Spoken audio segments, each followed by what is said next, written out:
రోజు వికారాబాద్ జిల్లాలో రోడ్డు భద్రతా వారోత్సవంలో భాగంగా ఈ నెల జనవరి 15 నుంచి ఫిబ్రవరి 14 వరకు 1 మంత్ రాష్ట్ర ప్రభుత్వం రోడ్డు భద్రతా వారోత్సవాలని జరుపుకోవడం జరుగుతుంది.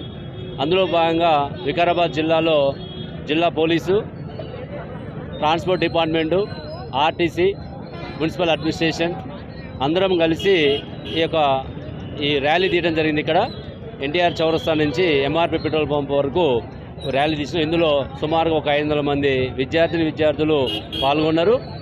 వాళ్ళకి ఈ ట్రాఫిక్ మీద అవగాహన కల్పిస్తూ ఇక్కడ ఉన్నటువంటి ప్రజలకి అందరికి కూడా దీని మీద ఒక అవేర్నెస్ కలిగించడం, ఎలాంటి ప్రమాదాలు జరుగుతున్నాయి, జిల్లాలో ఎట్లా జరుగుతున్నాయి, ఎక్కడెక్కడ హాట్ స్పాట్స్ ఉన్నాయి, ఎక్కడెక్కడ ఎక్కువ రోడ్ యాక్సిడెంట్స్ అవుతున్నాయి, వాటి ఎన్ఫోర్స్మెంట్ ఏ విధంగా ఉంది, అదేవిధంగా స్టేట్లో ఎట్లా జరుగుతున్నది, కంట్రీ వైడ్గా ఎట్లా జరుగుతున్నది అనేది కూడా మనం అందరికీ కూడా అవగాహన కల్పించే కార్యక్రమం చేసినాం. ఈ కార్యక్రమంలో పాల్గొన్న ప్రతి ఒక్కరికి ధన్యవాదాలు తెలియజేస్తూ మీడియాకు కూడా రిక్వెస్ట్ చేస్తున్నాం. మీడియా ద్వారా కూడా, ప్రింట్ అండ్ ఎలక్ట్రానిక్ మీడియా ద్వారా కూడా ఇదంతా పబ్లిక్కి రీచ్ కావాలి.